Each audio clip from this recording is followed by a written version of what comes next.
Welcome to the Nonprofit Report, your update on nonprofit organizations, issues, and leaders. I'm your host, Mark Oppenheim, and our Thursday shows this month are going to focus on poverty and nonprofit organizations that serve all sorts of different communities throughout the United States. Today, we're talking with Lance Cheslock, Executive Director of La Puente in Colorado, St. Louis Valley, about rural poverty and responses to it. And Lance, thank you so much for helping us to understand this really important issue in the United States. It's great to be here. Really appreciate the invite, and let's learn together. Let me just set this up, and you'll correct me if I'm wrong. The 6 counties that make up the San Luis Valley spread over 8,200 square miles and more, larger than the state of Massachusetts. And there are only 48,000 residents in all that wide space. And it's hardly surprising that, given the challenges that people in rural areas face, that farming communities face, particularly with the water crisis and other issues, that rural poverty is a real issue, and it doesn't get the attention that it deserves. We should be helping each other. We should be considering the needs of different folks. So could you just give us a sense of your daily life, the work that you do, and the kind of support that you provide that is needed by people throughout your region? Good. Yeah, thanks. Great question. Just a little bit about our mission. I would put it this way. We're an organization that really works to see the need, identify the need, and then work with our community to address the need. We don't consider ourselves lone rangers, but community partners. And I think one of the things that we do every day is keep looking, what are our blind spots in our community where need is not evidencing itself? Where are the fringes of our community? Because the heart of the community is very visible, but those edges of the community, which really define who we are where we need to continue to work to see. And so in that process, and back in 1978, a homeless shelter was born out of people freezing to death in our community. And there was a community-based effort to put that together. We believe we were one of the first homeless shelters in any rural part of the country. Then we began to see that families were affected by experiencing homelessness in a way that a shelter could not solve. 30 to 60 days in a shelter is not going to fix the complexity of a family issue.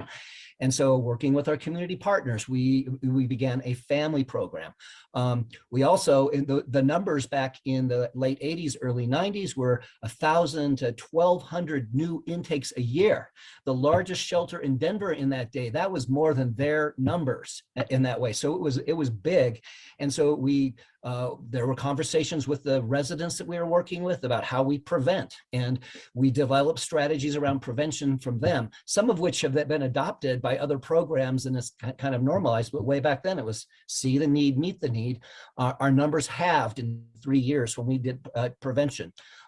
We have a children's program that is not a typical children's program because children who, people use the term at risk a lot. Well, there's the kids that have actually experienced some form of neglect or abuse, have actually experienced it, that are in child protection services or at the shelter.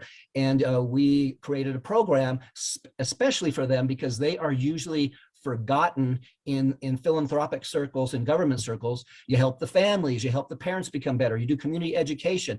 Show me where there's $1 or any type of program for the kid themselves, except going to the school's counselor's office, once a week.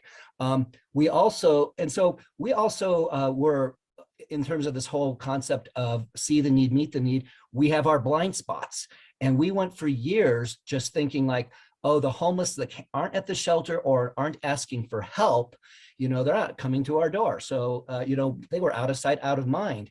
And it was volunteers in our organization that rattled our conscience and said, just because they're not asking for help or because they were non-compliant, they still are part of our community. And you're making a very important point. First of all, you're making a number of very important points. First of all, the proportion of need in comparison to the population is absolutely enormous. I mean, that is it's so important. The second piece here that is really stunning is this idea of invisibility and the question of ignorance.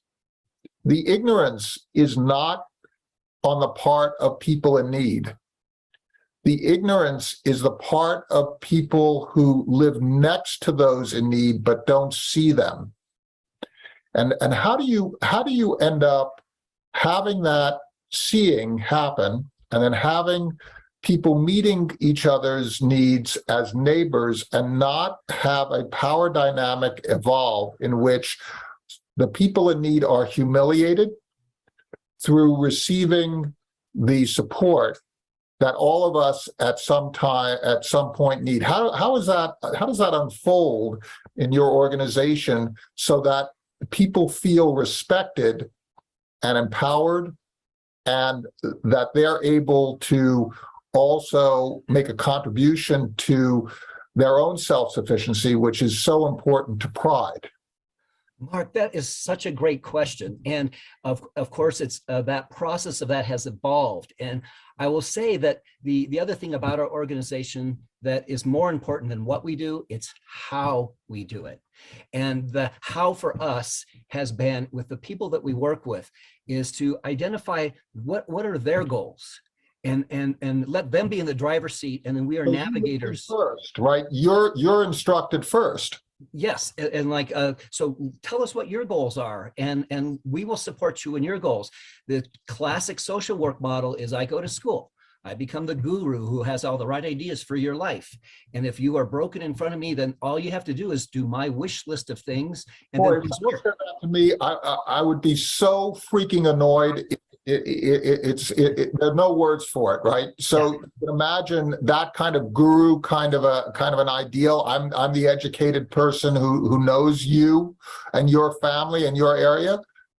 I mean, I know what kind of a reaction that would elicit from me.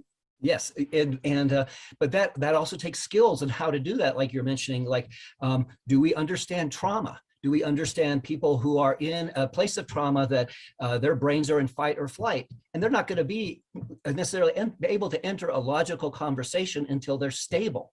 And so what can we do to gently move them to stabilization and move them to a place where they can stand on their own 2 feet and begin to dream and begin to think about what they need, rather than have it be prescribed to them? You know, the other thing that I think is really important are communication styles, right? One of the things that I've learned from working in rural environments, sometimes working with my hands, sometimes, through my labor, is the communication and the cadences are different. Mm-hmm. Listening and showing respect through listening is so much more a part of the culture, the interactive culture in rural settings than it is necessarily in city settings. It's wrong to generalize, but you do have this different idea of who the knowledge holder is and how you show respect for the knowledge holder. Are you finding that in your work, in your staff, in your training, in how you are interacting, that these communication elements are part of the foundations of your success, and how do you convey those skills?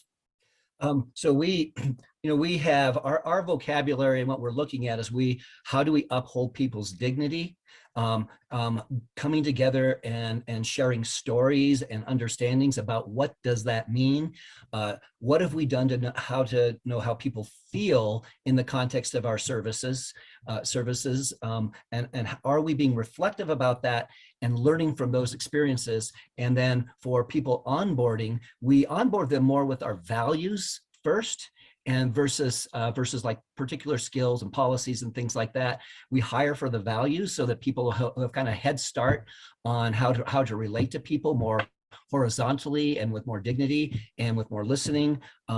Those are some of the tools in our toolbox. I have a learning story if you'd like that. Yeah, sure.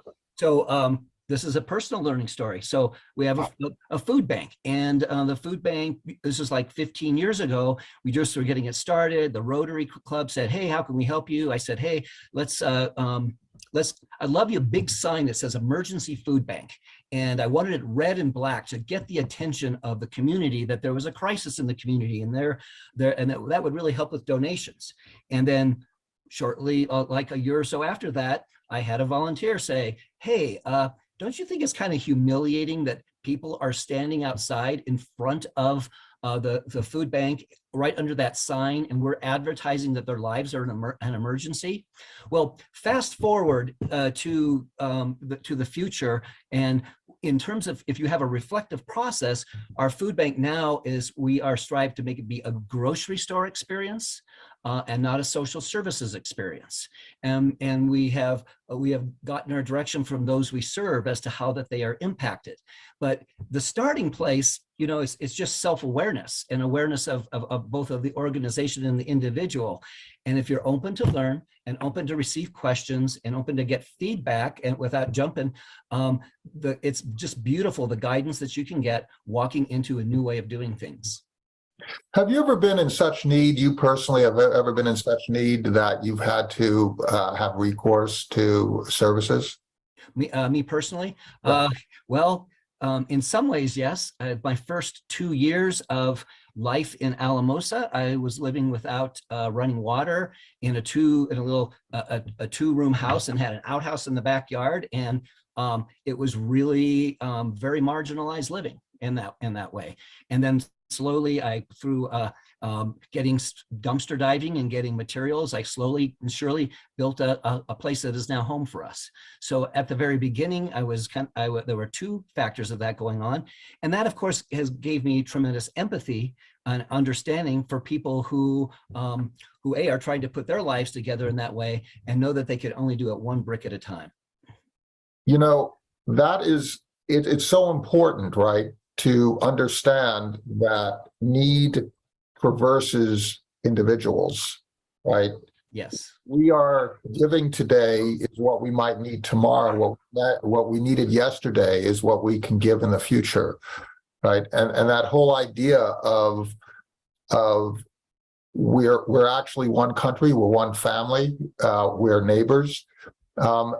It allows us the dignity of both giving and receiving if the counterparty is recognizing that dignity. One of the things that I'm really interested in is the change circumstance from people who at certain ages, at certain times of vitality, certain health conditions, certain circumstances in terms of the economic situation, can be extremely self-sufficient, and then they move out of self-sufficiency of requiring community support. And it could be based in age, it could be based in a health condition, it could be based in the fact that the price of grains has tumbled, or water isn't available.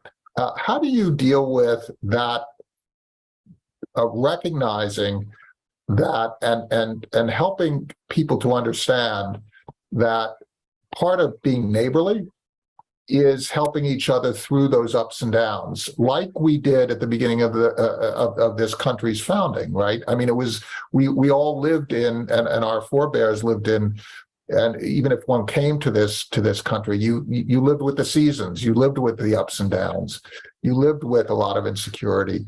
We're unaccustomed to this, and our behaviors have shifted. How do we get back those behaviors of community that are so important, that are not driven by stupid political nonsense, but instead is just person to person?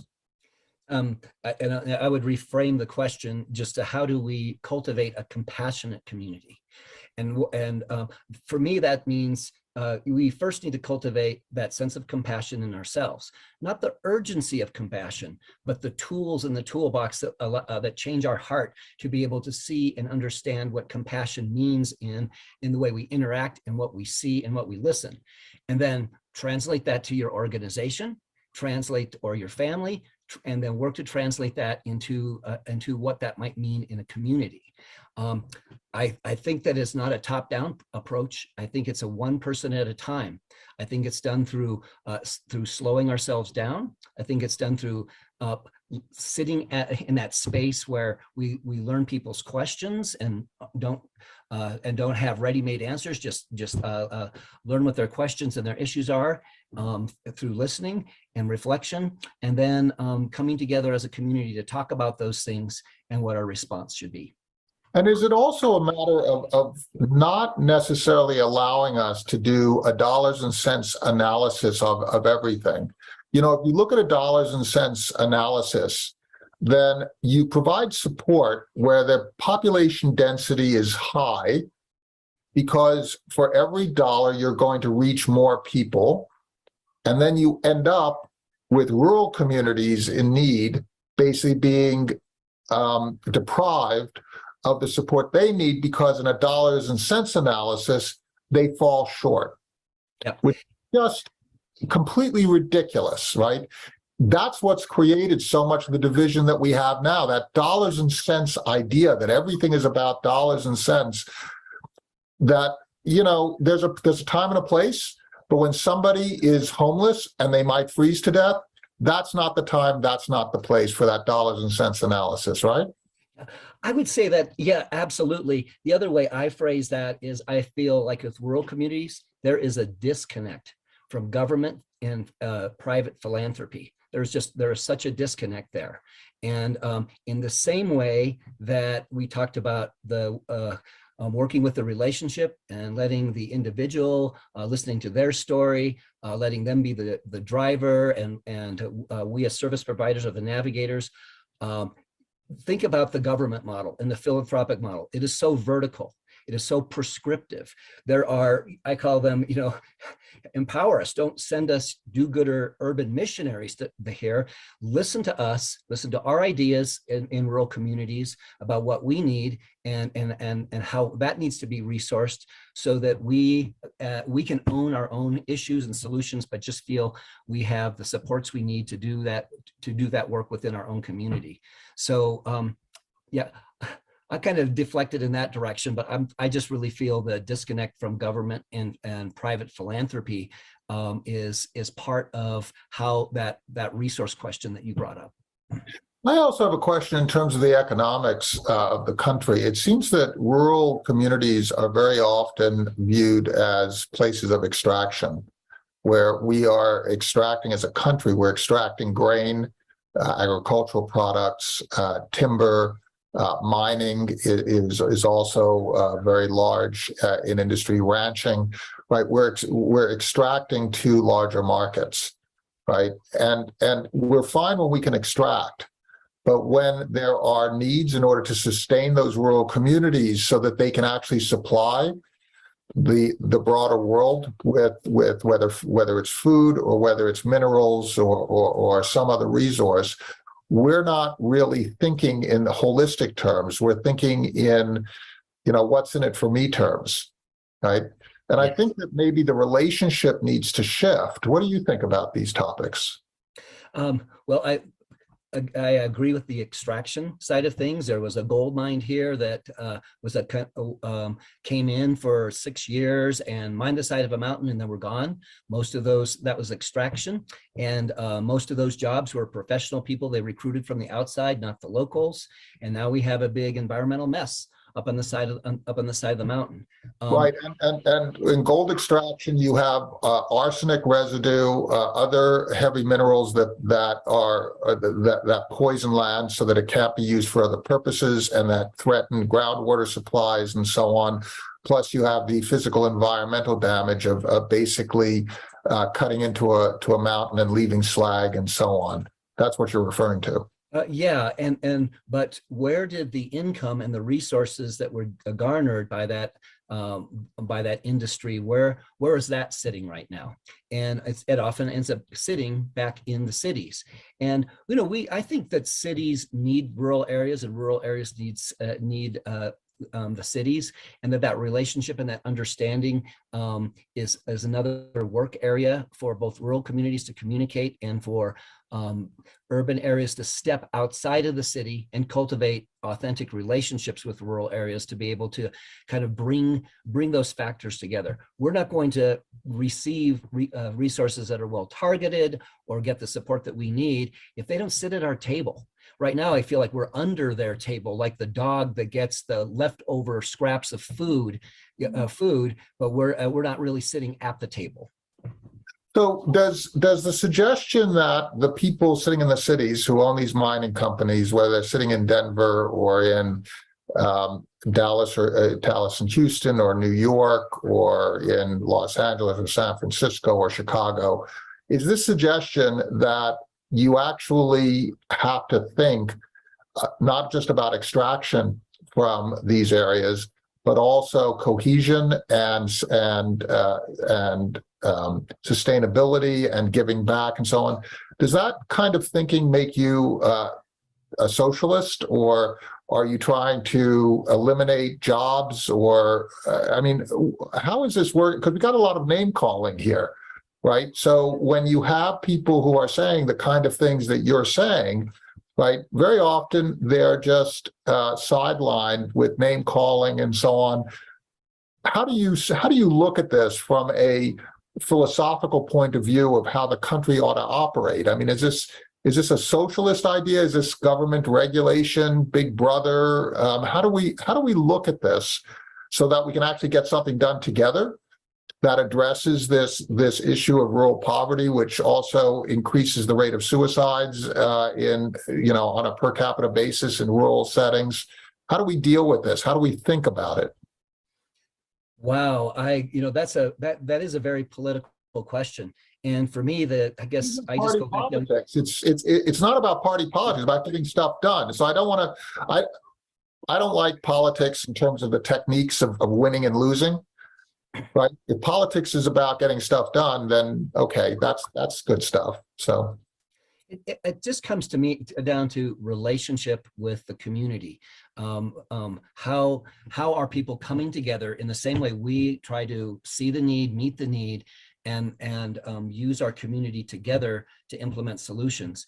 That's creating that sense of community between those who have power and those who have need, those in urban areas, those in rural areas, the extractors who are part of the financial backbone of things, and the places where they're extracting. A coming together of relationship to me isn't socialism, isn't capitalism, it's just humanity.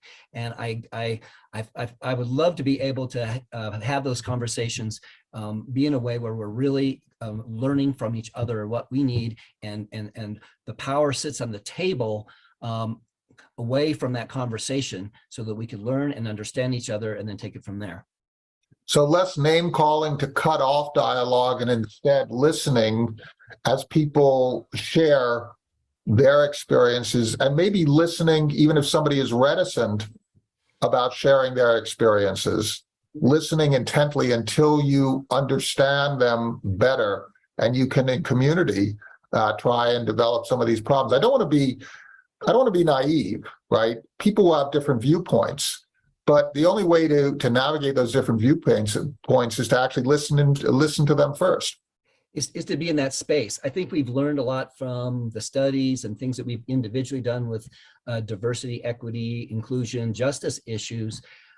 People pop the question out there. So do you have a Black friend? Do you have a LGBTQ friend? Do you have a relationship there? Or are you just reading books about it? Are you just, watching things about it? But Well, actually, a Buddhist friend or a Muslim friend or a Christian friend or a Jewish friend or whatever, right? Going beyond, or someone who is a Democrat or a Republican friend, right? I mean, basically, a conservative or liberal, right? You just sort of you need it, and so for those of us in rural areas, it's like, hey, let someone from our community sit on your board. Let invite someone else to sit at your table or whatever. Come down and visit us. Come down and be with us. Spend a day with us. and vice versa. So it's more the cultivating of the relationship is that authentic cultivating of a relationship and giving people an equal place at the table where we can share and dialogue and get to know each other. What an interesting idea. So someone who is homelessness sitting on the board of an organization like yours or a foundation that is shaping their philanthropy. Have you done that? We have done that. I would say that the board structure is still a very corporate model in terms of how it nonprofit boards, how it's set up. And we find that there are other methods to be able to get people's input and ideas than having them to kind of square peg in a round hole type of thing sit at a board level. But in actuality, their input needs to be a day-to-day thing for us to do the job that we do.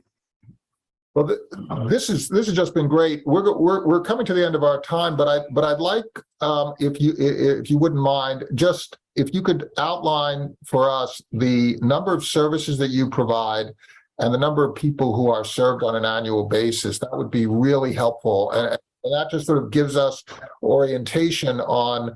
We've been talking about a lot of different topics here, but it also comes down to the practicalities, the dollars and cents, and the actual programs that you're dealing with. Talk a little bit about that, if you would. Good. On that wider rural scope, it's important to understand that rural poverty happens in pockets, in little pockets. It's not smoothly spread across the rural landscape. And just like the poor areas in urban areas are neighborhoods and things. And so we are a pocket. Our homeless rates are 5 times that of a city rate. Our numbers aren't 5 times, it's about the rate, and that's really important to understand. And so the continuum of our services that La Puente does right now, every year, at least 10,000 individuals, unduplicated, receive at least one of our services. And so that's roughly, can say that's roughly 20% of the San Luis Valley. And we have, we have files on everybody, like medical files, and we follow that, and we learn from what's going well with them and get that feedback loop. But there's a lot of needs in the pockets of poverty around our country, in Appalachia, in the colonias of West Texas, on the reservations, and for us to elevate what is happening in rural America or in the San Luis Valley, it's the same thing. Come and get to know us, build a relationship with us, listen to our story, and let's work together and see what we can do together to solve our rural country's issues. It's so important that we all get involved, that we all stay informed. Lance Cheslock, Executive Director of La Puente in Colorado, St. Louis Valley, thank you so much for sharing the work of your organization, your people, your constituents, your funders, and your clients. It is just so wonderful to be informed and to learn from you. Thank you. You're welcome. Glad to be here.